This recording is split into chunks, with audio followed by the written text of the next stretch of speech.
Hi guys, Wasamel nga pala, no? So welcome back again sa panibagong video natin. So may bago tayong i-review dito guys, itong si Soloide, no? So ano nga ba si Soloide guys?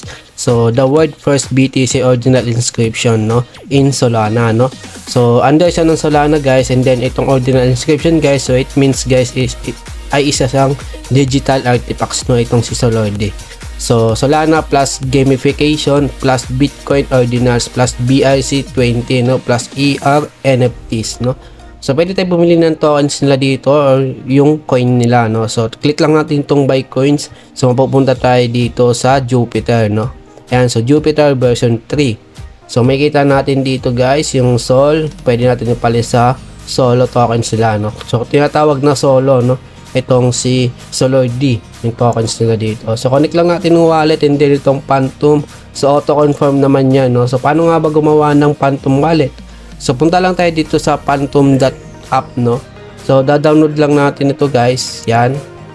And then yan, kung anong ginagamit yung internet app, no. So Chrome. So click lang natin yung Chrome na yan guys, and then yan mag-add extension na siya. So ganun lang simple guys itong Solana, no, wallet. Then sa contact naman guys, so pag click natin yan, itong kay Soloide, no.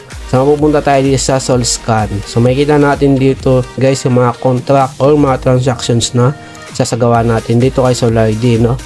And then yan guys, may partners nga pala sila dito. So Raydium, CoinGecko, and then Gotbit, Jupiter, and then Dextols, then OKX, no.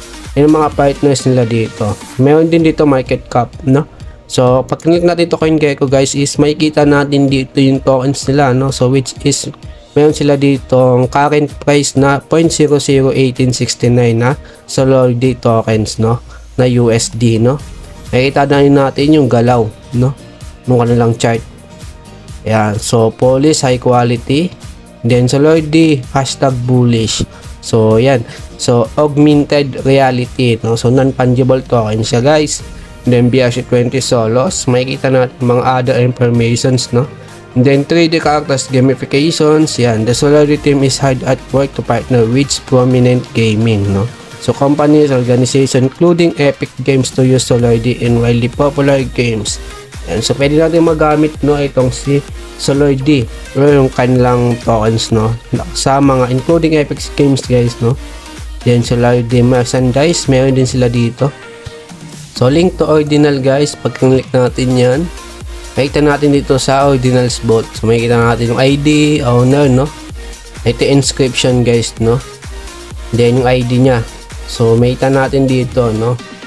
And then yan, so link to NFT Vault, yan. Makita naman natin dito sa yung kanilang siguro collection, so guys, no. Yan. So ito guys, makita natin dito, no, si mga iba pang informations na sinasagawa nila dito, no, kay Soloide. Yan. So ito Soloide 2024 roadmap. So high level depiction of success. So Unreal Engine SDK Soloide development. Then Solana SDK completion, and then launch metabytes of Soloide. So Web3 asset integrations, and then storyboard, production plan, marketing. So yan na yung mga na-accomplish nila, no, yung sa roadmap nila. So may mga iba-iba pa sila diyang ilalagay pag may mga iba pa silang na-accomplish, no. Yung about the Solana Bitcoin encryptions and Solos BRC20 tokens. So paano bumili guys, yan. So click lang natin yan, no. Once click natin yan is mapupunta tayo dito sa Unisat. So under maintenance pa siya, no. Then Dextol chart, yan. So dito naman makikita natin yung galaw, no, nung kanilang tokens dito. So pag pinag-aralan nyo yan guys, no. So again guys, hindi ako professional dito pagdating sa mga charts, no. So makikita naman natin, mapapansin natin dito kung paano gumalaw yung tokens nila dito kay Soloide. So nagsimula sila sa pinakamababa guys na value, no. And then tumaas siya guys, tumaas siya ng tumaas. And then pagdating dito guys is bumagsak siya, no. So possible guys dito sa current price niya is bumalik ito, no. Itong pagkabagsak niya pwede siyang tumaas din dyan, no. So possible din bumaba or tumaas, no. Yan. Okay, so similar to NFTs, ordinal encryptions are digital asset inscribed on a Satoshi, no? The lowest denominations of a Bitcoin. So napaganda guys ng walang website dito. So punong-puno na informations, no? So Ethereum was cool, Solana is better, yan. Then naman yung tokenomics nila dito guys, no? So kung saan nila dinistribute, no? So token symbol, solo, no? Yan yung symbols, and then meron sila ditong 1 billion, no? 1 billion na total supply ng token. So yung tax 0% fee. So itong kagandahan guys is kasi nga yung tax nila dito is 0%. Defer launch, so 12, 22, 2023. Then distribution guys, so 75% of tokens in circulations. So 18% to the team. So 10 of millions of tokens set aside for public airdrop, no? Ayan, so 18% lang sa team nila, no? Saka maliit lang yung possible na nakukuha dito nung mismong team or yung developers nito, no? Then buy. Yan, so ito guys kung paano bumili guys. So connect to Solana wallet. So add the Solana solo contract and then finalize swap, no? Yan, so click natin tong buy, no? Then ito yung Jupiter nga, yan. So connect lang natin yung Phantom wallet natin. So 5,000 nyo guys. Yan, so add lang natin, no?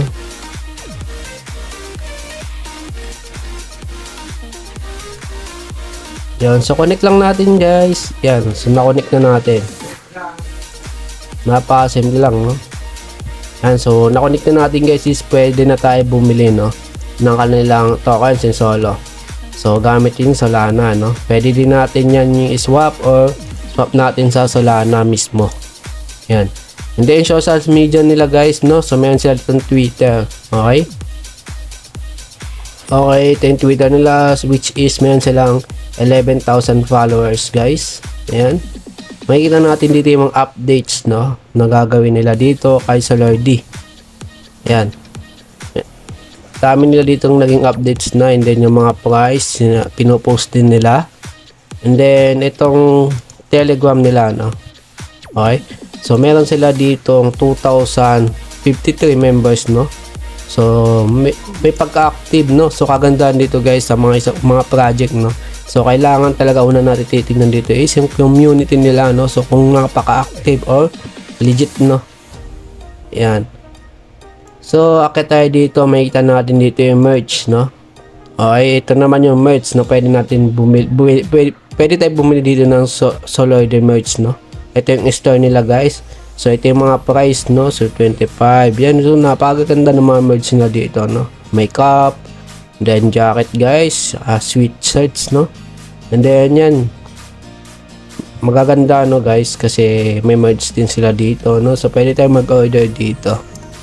So ito naman guys yung kanilang documents dito, no? So Solardia, The Saga Begins Tokenomics Overview. So introductions guys, yan. So Solardia is built on Unreal Engine, no? So by Epic Games and on Solana Gameship, no? Ayan, so siya ay Web3 technology with Web2 gameplay. Then ayan, so gameplay release ordered. So PBE beta, no? So players will be able to join forces as team and fight in aliens combat, no? So PvP beta, Battle Royale meron, and then PvP Web3 tokenomics implement in both PvE and plus PvP, no? So tokenomics guys, so meron silang 3 players modes that earn or burn solo coins. So ayan guys, so maganda to guys kasi may burning mechanism sila dito. So pwede sila mag-burn ng tokens para hindi bumaba yung kanilang value, no, ng tokens nila. So build to earn, creator mode, yan. So creator of islands, metaverse, NFT asset, no? So we'll be able to create wallets that are hostable on Gameship, no? So kill to earn guys, so ito yung battle royale nila dito, no? So pwede tayo each player contributes to a public wallet, Sol or solo or olos, no? So ito yung mga tokens nila dito, no? Mga terms, so sol and then solo or olos, no? So depending on tournament type and buy-in losers, no? So kill to burn, so each battle royale tournament will be subject to platform fee. This fee will go towards a public buy pack and burn of solo tokens, no? So token supply guys, 100% of circulating supply will be used to fund tokenomics. Then tokens governance will be voted on the Solidity Telegram community. So market size guys, so NFT gaming market size is estimated at USD for yan guys, so 471.90 billion in 2024. So expected to reach 942.58 billion by 2029. So growing at CAGR of 14.84%, no? So as always, this is not financial advice, no? Ayan, okay.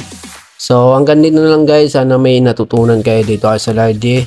At kung gusto niyo mas ano pa to guys, no, itong si Solidity, mas makita or mas maintindihan yung informations is yan, click nyo lang yung link sa description guys. And then yan, so dito sa mga meme coins na tulad dito guys, is possible na pumaldo tayo dito or possible din naman na hindi, no? Kasi nga ito ay, so siyempre may mga meme tokens talaga, lalo na yung mga maganda informations, no?